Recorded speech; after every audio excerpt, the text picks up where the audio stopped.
Alright दोस्तों, आज की इस वीडियो के अंदर मैं आप लोगों को दिखाऊंगा without graphic card Free Fire gaming test. और जो इस पीसी के अंदर में प्रोसेसर लगा हुआ है राइजन का 55600G 6 कोर 12 का एपीयू है। और इसके अंदर में लगा हुआ है 16 GB का DDR4 रैम, जो काफ़ी अच्छे से आप लोगों को free fire, PUBG, BGMI, Valorant, CS को हमेशा हर गेम 30-40 FPS में खिला देगा। अगर नॉर्मल एंड्रॉइड का गेम जैसे फ्री फायर, BGMI होगा 60 FPS 90 FPS देखने को मिलता है, बहुत ही अच्छा से चल जाता है पीसी के अंदर में।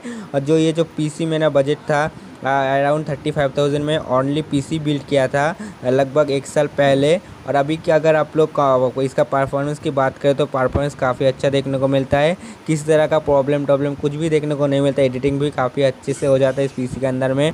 और बात करें मेन पीसी की कंपोनेंट की, जैसे कि आप लोगों को बोला CPU 5600G है, रैम है DDR4 का 16 GB रैम है, मदरबोर्ड है गीगाबाइट का B450 और सिलाई।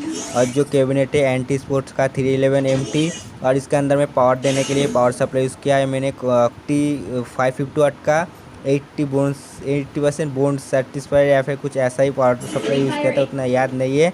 और SSD के अंदर में यूज़ किया है 250 GB का NVMe। और SATA में यूज़ किया है 1 TB का SSD, जो मेरा बैकअप में रहता है। GTA 5, वैलोरेंट, पबजी ये सारा गेम उसके अंदर में रहता है। और जो मेन गेमिंग एक्सपीरियंस की बात करें तो काफ़ी अच्छा ही है। तो आप लोग गेम प्ले को देख लो। इधर जो गेम प्ले होगा भाई ग्राफिक की क्वालिटी भाई मैक्स में होगा। जो इधर देख सकते हो इस ग्राफिक में मैं खेलता हूँ। और गेमिंग भी काफ़ी अच्छे से हो जाता है, तो आप लोग गेम को एंजॉय करो।